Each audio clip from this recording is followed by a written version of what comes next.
Pertama, saya itu menonton film atau membaca komik yang ada unsur sihir atau ada karakter yang mampu seperti itu, sihir-sihir begitu, atau bahkan dia mampu meramal masa depan.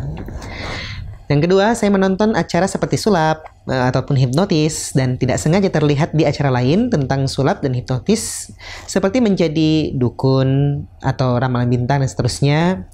Walaupun di acara sulap hipnotisnya dulu dia tidak ada ramalan-ramalan gitu. Pertanyaan saya, setahu saya ini haram. Apakah dengan menontonnya saja saya juga ikut terkena dosa 40 hari sholat tidak diterima itu, Ustaz? Baik. Bismillah, alhamdulillah, wassalatu wassalamu ala rasulillah, wa ba'd. Berkaitan dengan pertanyaan ini, kita kembali ke dua hadis Nabi SAW yang berkaitan dengan mendatangi dukun, dan juga hadis yang berkaitan dengan mendatangi dan membenarkan apa yang dikatakan oleh dukun itu. Dalam sebuah hadis Nabi SAW bersabda, "Man ata kahinan aw arrafan lam tuqbal lahu salatan 40 yawman." Siapa yang mendatangi kahin, ya dukun, arraf, sama paranormal, lalu kemudian dia membenarkan atau bukan membenarkan, maka sekedar mendatangi ini lam tuqbal lahu salatan 40 yawman, tidak diterima salatnya selama 40 hari. Hadis yang kedua berkaitan dengan mendatangi dan membenarkan apa yang diucapkan dukun tersebut. Nabi SAW bersabda, "Man ata kahinan aw arrafan fasaddaqahu bima yaqulu." Lalu kemudian dia membenarkan apa yang diucapkan oleh dukun itu, maka kata Nabi SAW, faqad kafara bima unzila ala Muhammadin sallallahu alaihi wasallam, maka dia telah kafir terhadap apa yang diturunkan kepada Nabi Muhammad sallallahu alaihi wasallam. Adapun kalau kita lihat pertanyaan ini, yang berkaitan yang pertama tadi, ya, menonton film atau membaca komik yang ada unsur sihirnya atau ada karakter yang mampu meramal masa depan. Dia tidak masuk dalam hadis yang pertama tadi, bahwa sekadar mendatangi seorang dukun. Tapi mestinya kita jauhi hal-hal yang seperti ini, karena semakin lama dan semakin banyak kita baca yang berkaitan dengan seperti ini sedikit demi sedikit akan mempengaruhi keyakinan kita kepada Allah Subhanahu wa Ta'ala, bahwa tidak ada yang dapat meramal, tidak ada yang mengetahui hal yang gaib puluhan tahun yang akan datang. Jangankan puluhan tahun yang akan datang, besok saja tidak bisa kita tahu di mana kita mati. Wala tadri nafsum bi ayyi ardin tamut, dan tidak satupun jiwa yang tahu di mana dia akan mati besok.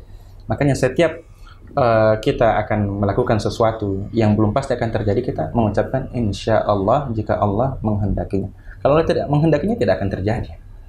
Nah, ini yang pertama. Berkaitan dengan pertanyaan yang kedua, menonton acara seperti sulap atau hipnotis, namun tidak sengaja terlihat di acara lain tukang sulap atau hipnotisnya seperti menjadi dukun di acara lamaran.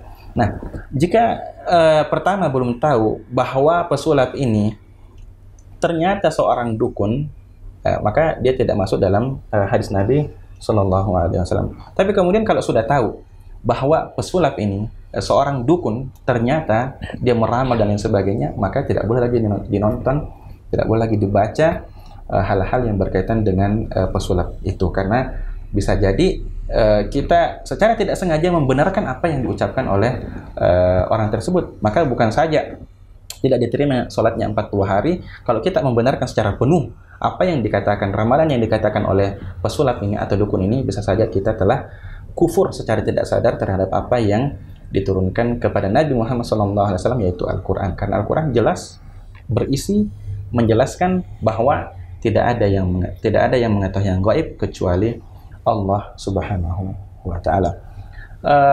Sesuatu yang akan datang yang ditahu oleh Nabi SAW seperti tanda-tanda kiamat dan sebagainya, maka ini adalah bersumber dari wahyu yang Allah wahyukan kepada Nabi kita SAW. Bukan ramalan dari Nabi kita, tapi wahyu yang merupakan informasi gaib yang Allah beritahukan kepada Nabi kita.